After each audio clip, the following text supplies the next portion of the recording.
Assalamualaikum warahmatullahi wabarakatuh. Sahabat Bawaslu, masih bersama saya Cak Korib dalam podcast Bawaslu Kabupaten Probolinggo. Sahabat Bawaslu, narasumber kita saat ini adalah merupakan narasumber yang berbeda dari sebelum-sebelumnya. Kenapa? Kalau sebelum-sebelumnya kita berbicara tentang seputar Bawaslu dan kepemiluan. Tetapi kali ini adalah berbicara tentang damkar, pemadam kebakaran. Loh, apa hubungannya dengan Bawaslu dan kepemiluan? Sangat berhubungan, sahabat Bawaslu. Kenapa? Karena begini, dalam rangka menjaga keamanan, ketertiban, serta juga menjaga terjadi bencana alam yang baik disengaja maupun tidak, itu terutama masalah kebakaran ini di kantor-kantor urgen seperti di kantor Bawaslu dan kantor KPU penyelenggara pemilu itu sangat penting diberi sosialisasi tentang bagaimana menangkal, mencegah, dan menangani kebakaran. Nah, ini sangat penting karena memang kami pernah bermasalah dengan itu, walaupun tidak begitu, tetapi agak kesulitan juga bagaimana melakukan pencegahan bahkan penanganan bukan pelanggaran ya, kebakaran di kantor kami. Oleh karena itu kami sangat senang ini kehadiran seorang narasumber dari pemadam kebakaran pemerintah Kabupaten Probolinggo bersama tim. Di sini ada Pak Ningrat, ada Pak Suwage, ada Pak Amis Riyadi. Ini tadi baru saja melakukan sosialisasi kepada kami sehingga kami sangat sedikit memahami dan sudah mengerti tentang bagaimana cara pencegahan. Kami tidak ingin sendiri mengetahui tentang bagaimana penanganan kebakaran dan pencegahannya. Kami ingin berbagi dengan sahabat Bawaslu. Oke, mari kita sapa beliau narasumber kita dari Damkar Satpol PP Pemerintah Kabupaten Probolinggo. Assalamualaikum. Waalaikumsalam warahmatullahi wabarakatuh. Bapak Ningrat. Siap. Nama lengkapnya siapa, Pak? Nama lengkap Muhammad Nur Hadi Ningrat.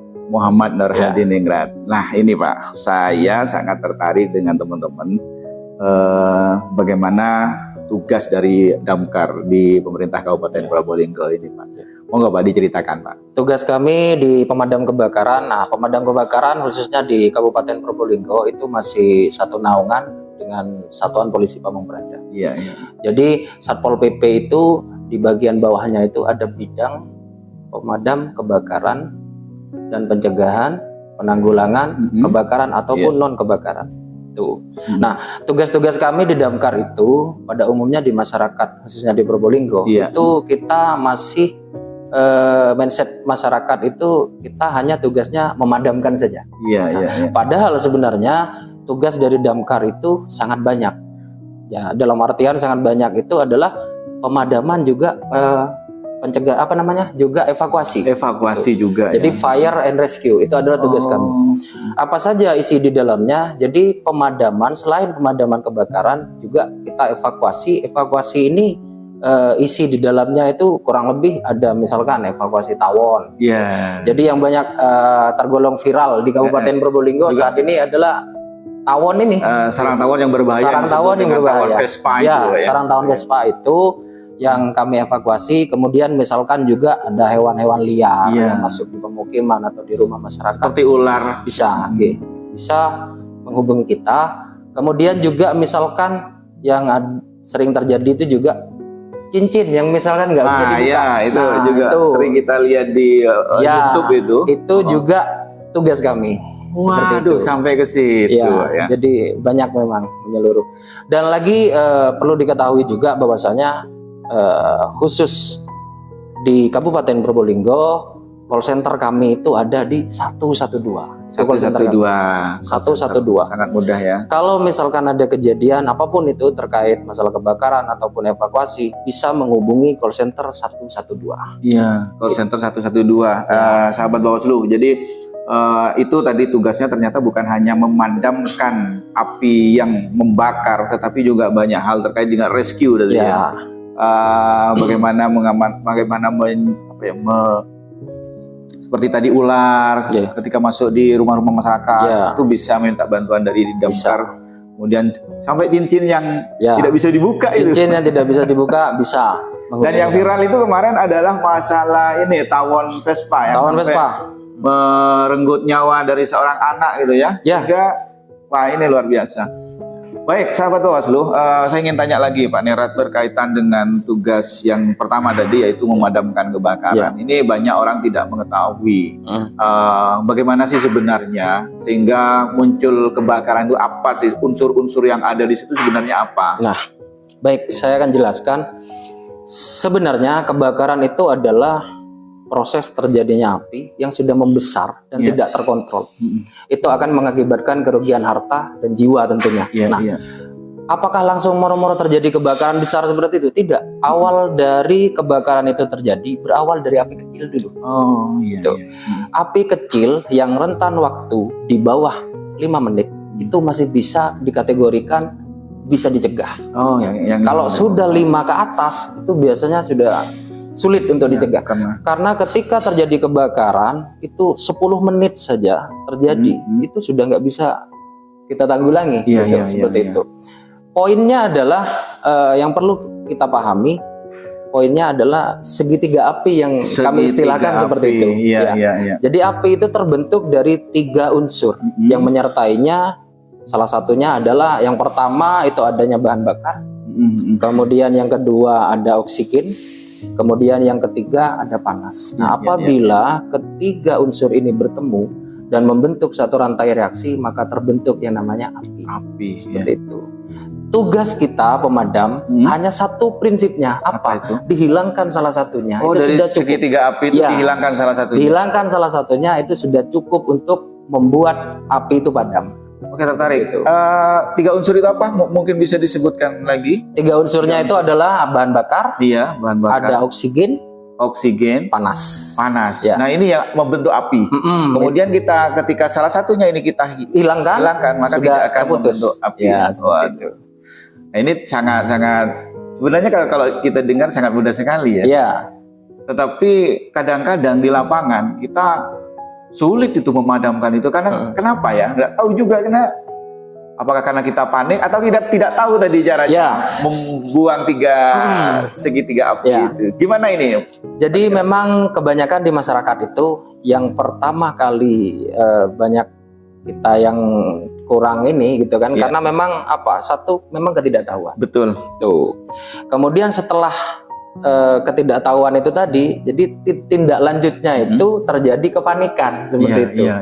Nah, makanya apa yang kami lakukan ini kita sudah sering keliling di tingkat desa kemudian di tingkat pendidikan SD, SMP sama tingkat SMA sudah kami lakukan, dan edukasi itu yang kami berikan terus dilakukan terus kita lakukan.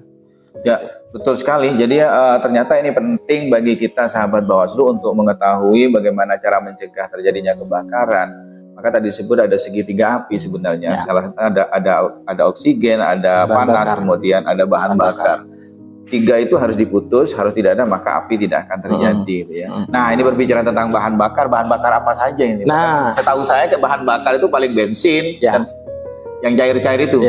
Bahan bakar itu sebenarnya kita ada pembagiannya. Bahan bakar itu ada yang jenisnya cair, ada yang jenisnya gas, ada yang jenisnya padat, seperti itu. Bahan yang berjenis padat itu sudah jelas kita misalkan kayu, kertas itu masuk jenis padat. Kemudian yang jenis cair itu biasanya yang berhubungan dengan bensin, solar, minyak tanah, itu masuk yang cair. Kemudian yang gas yang banyak di masyarakat itu kita ketahui salah satunya LPG ini. Gas LPG itu bisa masuk kategori sana. Nah, ini kebanyakan juga masyarakat nggak tahu, termasuk saya sendiri.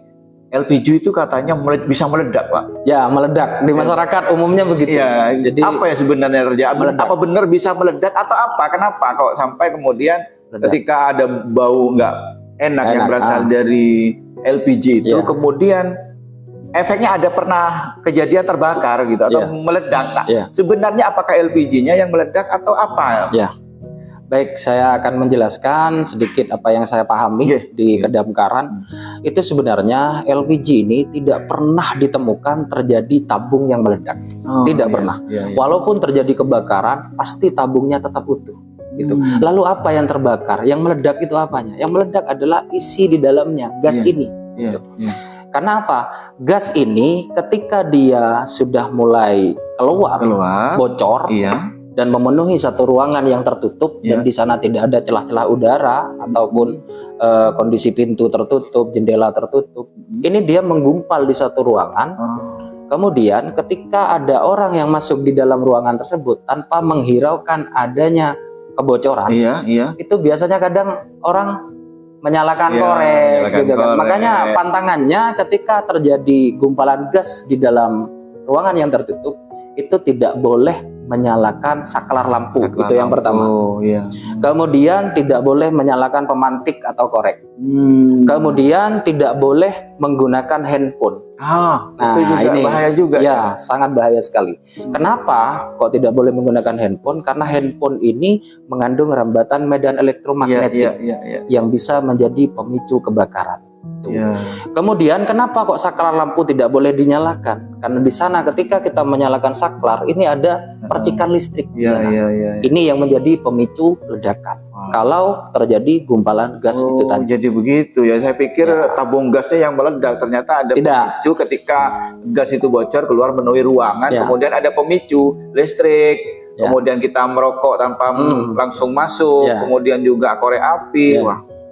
Itu sahabat Bawaslu perlu kita ketahui. Dan bagaimana kemudian menanggulanginya sahabat Bawaslu? Sebenarnya tadi kita dipraktekkan, nanti kita akan berikan videonya ya, bagaimana cara prakteknya. Tadi beliau bertiga, Mas Ningrat, Mas Wage, dan Mas Riyadi itu sudah mempraktekkan kepada kami. Nanti kita share videonya. Tapi lebih baik juga kita dengarkan pada beliau bagaimana ketika nanti bisa menanggulangi, ya mungkin ini ya, perlu pencegahan ketika api masih kecil. Kalau sudah besar pasti pakai damkar mobil itu ya. Tetapi itu kan berasal dari hal yang kecil dulu. Nah, kita perlu ketahui itu. Bagaimana caranya memadamkan api yang masih kecil, contoh di tabung gas atau di kan ada kasus sepeda motor gitu tiba-tiba buka langsung meledak dan seterusnya. Nah, itu gimana Pak Ningrat? Itu begini, caranya sebenarnya cukup mudah. Karena memang mungkin masyarakat itu kurang memahami tentang keilmuan ini, gitu kan. Makanya jadi panik dan bingung itu betul. Gitu, seperti itu. Jadi sebenarnya sangat mudah sekali. Kita kembali ke konsep tadi, konsep awal, segitiga api. Nah, dihilangkan salah satunya cukup untuk menghentikan api itu terjadi, kan seperti itu. Ketika terjadi terbakar gas LPG khususnya. Pokoknya intinya ketika dia berada di satu ruangan tertutup, kalau ada pemantik dan lain sebagainya yang saya sebutkan tadi, itu pasti terjadi ledakan. Itu pasti sudah. Tetapi ketika terjadi kebakaran gas LPG ini, tapi tidak tertampung di satu ruangan, itu hanya terbakar biasa. Terbakar biasa, kita kembali ke konsep awal, segitiga api, cukup diputus salah satunya seperti itu. Caranya cukup mudah. Yang terbakar itu kita tutup saja hingga dia artinya oksigen tidak masuk, oksigen kita hilangkan. Sirkulasi oksigen kita alihkan dengan cara ditutup.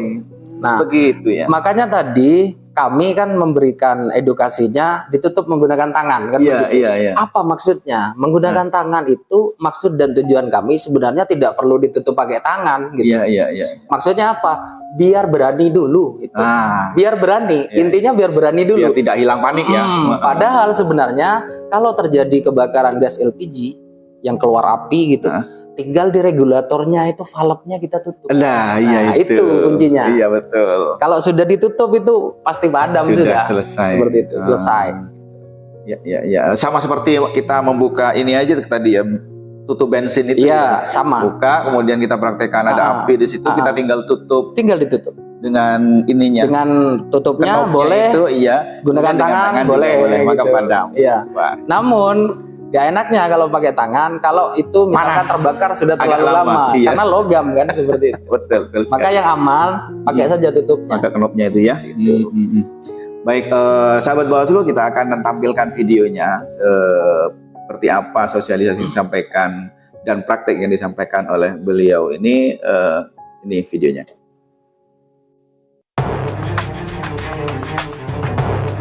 Kadang yang banyak terjadi itu ini menyimpan handphone di dalam jok. Itu gimana itu? Tidak boleh. Kenapa? Karena Itu handphone yang mengandung menyebabkan rambatan medan elektromagnetik yang bisa menjadi pemicu kebakaran.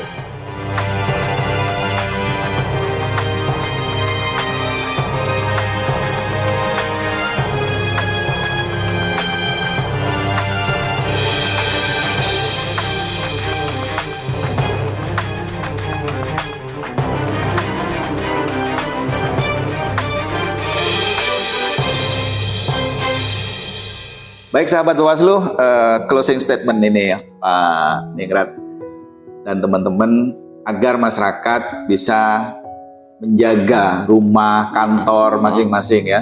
Seperti kita itu apa yang harus kita lakukan. Jadi pesan-pesan penutup untuk sesi podcast kita ini. Apa pesannya, pencegahannya bagaimana agar tidak terjadi kebakaran? Monggo. Pesan dari kami khususnya dari Damkar. Nah, jadi intinya kalau misalkan bepergian, meninggalkan rumah lah dalam jangka waktu yang kurun lama waktunya, itu hendaknya stop kontak. Itu dicabuti semua.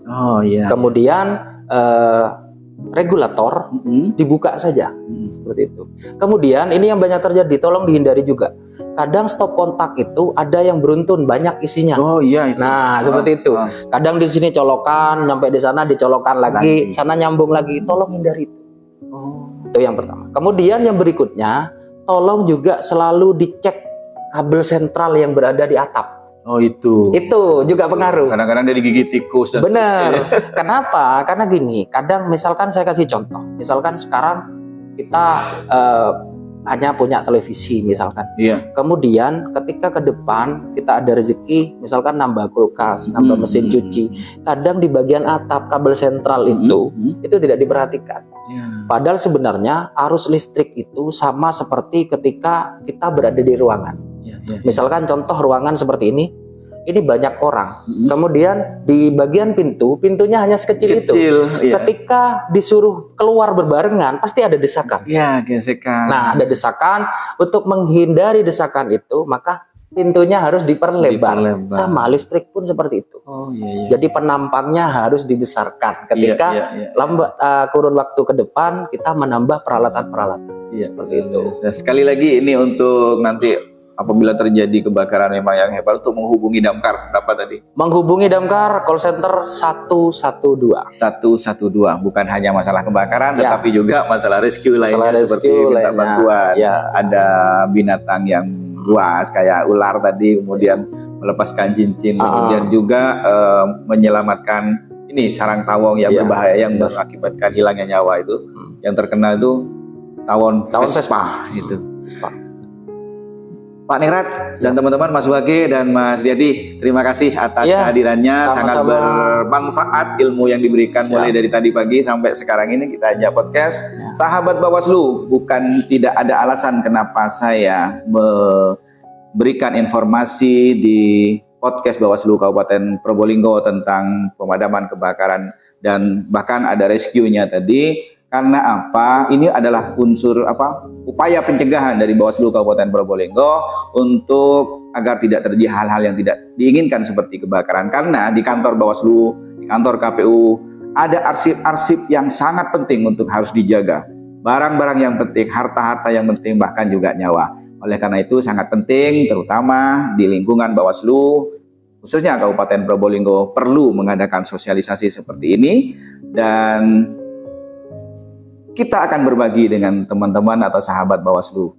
Sehingga bukan hanya kami yang tahu, tetapi sahabat Bawaslu di podcast Bawaslu Kabupaten Probolinggo, dimanapun Anda berada. Terima kasih, saya Cak Korib dalam podcast Bawaslu Kabupaten Probolinggo bersama Mas Ningrat, Mas Wage, dan Mas Riyadi, Damkar, Satpol PP, Pemerintah Kabupaten Probolinggo. Wallahul muwaffiq ila aqwamit thoriq. Wassalamualaikum warahmatullahi wabarakatuh. Waalaikumsalam warahmatullahi wabarakatuh.